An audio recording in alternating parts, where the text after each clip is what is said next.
ہماری خوش قسمتی ہے کہ ہم اسکالرس کے ساتھ اٹیچ رہیں اور وہ اللہ کی طرف سے ہمیں بہت ہی اچھے اسکالرز ماشاء اللہ سبحانہ وتعالیٰ کی طرف سے ملے، جو جن کا ایک تو ایکسپوجر بہت ہے ماشاء اللہ، پھر یہ کہ ماشاء اللہ ان میں ماڈریشن بہت ہے، لیکن یہ کہ علمی لیول اور پھر جو تقوی ہے بڑا کچھ جو ہے نا وہ انسان سیکھتا ہے ان کی محفلوں سے ماشاء اللہ. تو میری دعا ہے کہ اللہ آپ کو بھی بہت اچھا جو ہے وہ انشاءاللہ اس میں استاد بھی دیں. آپ نے ماشاء اللہ شادی بھی بہت جلدی کرائی الحمدللہ. تو یہ بھی بڑا امپورٹنٹ ہے یوتھ کے لیے ایک میسیج، اس کے بارے میں تھوڑا سا بتائیں کہ اس طرف ذہن کیسے گیا کہ میں جلدی شادی کر لوں. آئی تھنک 3 سال ہو گئے آپ کی شادی کو. ہاں 3-4 سال 3-4 سال ماشاء اللہ ہو گئے. تو یعنی 21 سال میں آپ نے جو ہے وہ، اور جو میں نے نکاح کیا تھا وہ تقریباً 18 سال کی عمر میں. اللہ اکبر اللہ اکبر. یہ کیسے گھر والوں کو کیسے کنونس کیا؟ یہ جو ہے یہ بھی ایک بڑے مزے کی اس کی کہانی ہے. جو ریزن تھی اس کی وہ تو اسلام تھا. رائٹ. ٹھیک ہے، کیونکہ آپ کو پتہ ہے انوائرمنٹ اتنا مطلب کہ عجیب سا ہے، اور اللہ تعالیٰ نے نیچرلی جو ہے نا میل اور فیمیل کی اٹریکشن رکھی ہے. اسپیشلی آپ اسلام آباد کا ماحول دیکھیں اگر، اور جس اسکول بیک گراؤنڈ سے آپ ہیں اور یونیورسٹی، آج کل تو ہر جگہ پہ ہی مطلب ایکسپوجر اتنا زیادہ ہے، فونز ہیں، آپ سوشل میڈیا نیٹ ورکس ہیں، تو کوئی مسئلہ ہی نہیں ہے وہ تو صحیح. تو میں نے کہا یار یہ کیونکہ اس فتنے میں پڑھنے سے بہتر ہے کہ آپ جو صحیح راستہ اللہ نے بتایا ہے، اللہ نے روکا نہیں ہے چیزوں سے، اللہ نے صرف مینیج کیا ہے چیزوں کو. میں تو یہی سمجھتا ہوں کہ لوگ کہتے ہیں حرام حرام چیزیں، یہ بھی اسلام میں منع ہے. کچھ منع نہیں ہے یار. اللہ سبحانہ تعالیٰ تو ایک تذکرہ یعنی ایک گائیڈنس دی ہے، کریکٹ وے بتایا، کریکٹ وے بتایا اس چیز کو. تو اسلام بنیاد تھی اس کی، اور یہی سوچا تھا کہ یار فوکس ہو جاؤں گا اور فتنوں سے بچوں گا. اور پھر میری ایک فرینڈ تھی صحیح، تو اس کے ساتھ میں نے یہ چیز ڈسکس کی کہ یار میں تو ابھی اسلام کی طرف جانا چاہتا ہوں. تو آپ کو گڈ بائے. تو یہ تو میں نہیں کر سکتا، تو ہمارے پاس ایک ہی راستہ ہے، یا تو اللہ حافظ یا تو نکاح. اور اس کو میں نے بتایا کہ میں اسلام کے مطابق زندگی اپنی گزارنا چاہتا ہوں. ٹھیک ہے. تو اس کو بھی دعوت دی. صحیح. اور اس نے قبول کی دعوت، اور اس نے ایگری کیا. اس نے کہا کہ ٹھیک ہے لیٹس گو فار نکاح دین. اللہ. تو میں نے کہا وائی ناٹ.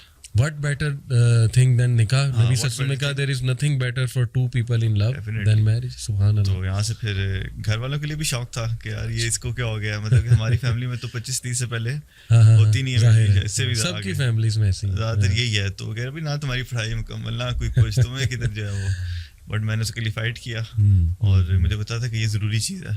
ٹھیک ہے. تو بس دوسری جو فیملی تھی وہ بھی کنونس تھی، وہ بھی کنونس ہو گئے تھے الحمدللہ. اللہ نے بڑی آسانی کی ہے اس کے اندر، آسانی کی اللہ نے. سبحان اللہ. تو وہ بھی انہوں نے، بلکہ میری فیملی سے تھوڑا زیادہ مجھے پریشر تھا، اور انہوں نے تو بالکل سپورٹ کیا. سبحان اللہ. جو میری وائف کی فیملی ہے، سبحان اللہ، امیزنگ الحمدللہ، امیزنگ امیزنگ. اور اللہ نے بس آسانی کر دی، اللہ نے آسانی کر. دیکھیں جی وہی ہم بیس پہ آتے ہیں، شروع پہ آپ نے اللہ کو کہا کہ اللہ میں تجھے وکیل بناتا ہوں، جو میرے لیے بہتر ہے بس اس طرف لے جا.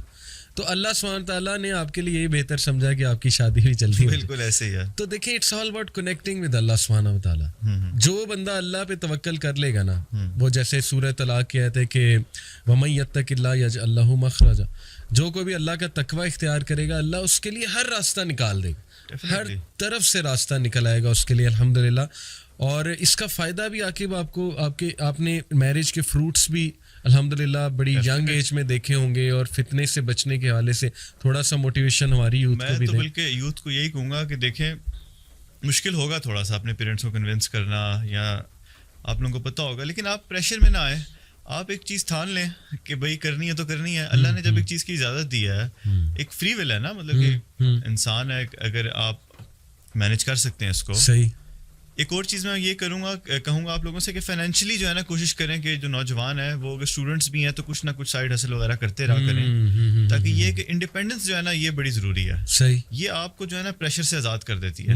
جب آپ فائنینشلی اتنا ہوگا نا کہ اپنا خرچہ آپ خود اٹھا سکتے ہیں، ٹھیک ہے، تب آپ کسی چیز پہ اسٹینڈ بھی لے سکیں گے. صحیح. اگر آپ کہیں گے میں نے شادی کرنی ہے، آپ کے پیرنٹس منع کریں گے، تو آپ کے پاس اپنے فائنینسز ہوں گے، آپ کہیں گے یار میں خود بھی کر سکتا ہوں یار، تو ایونچولی وہ آپ کی بات مان لیں گے. تو سب سے پہلا کام میں یوتھ کو یہی کہوں گا کہ آپ فائنینشلی انڈیپینڈنٹ ہوں. یہ نہیں کہ اربوں روپے کی جائیداد بنائیں، اتنا کہ ڈے ٹو ڈے ایکسپینسز کم از کم آپ 2 لوگوں کا خرچہ بنا لیں. اس کے بعد پھر آپ جب بات کریں گے تو اس میں بہت ویٹیج ہوگی. اور آئی ایم شیور کہ کرنا تو چاہتے ہیں، یوتھ تو کرنا چاہتی ہے، لیکن پیرنٹس جو ہے نا وہ سمجھتے نہیں اس بات کو. ان کو نہیں پتا کہ یار اس وقت کتنی جو ہے ڈیفیکلٹ ہے لائف، اور فتنے جو لوگ دین پہ چلنا چاہ رہے ہیں میرے خیال سے پیرنٹس کو چاہیے کہ وہ سمجھیں اس بات کو, اور فائدہ اس میں بہت زیادہ ہے. دیکھیں آپ فوکس ہو جاتے ہو, میری شادی کے بعد سے میرا فوکس انکریز ہوا ہے, میں اپنا جو ورک ریلیٹڈ میرے کام ہے وہ بہتر ہوئے ہیں, سیریسنیس ہوئی ہے. پھر میرے اور جو ڈیلی چیزیں ہیں وہ میری سیدھی ہو گئی ہیں, مطلب کہ ہم جوائنٹ فیملی میں رہتے ہیں, میری وائف ساتھ ہوتی ہیں, وہ بہت خیال رکھتی ہیں میرا چیزوں میں, میرا کھانا پینا چیزیں وغیرہ جو کبھی میں خود نہیں کر پاتا والنٹیرلی وہ کرتی ہیں. تو بہت سے بینیفٹس ہیں. اللہ اکبر, you should go for it definitely. بالکل صحیح.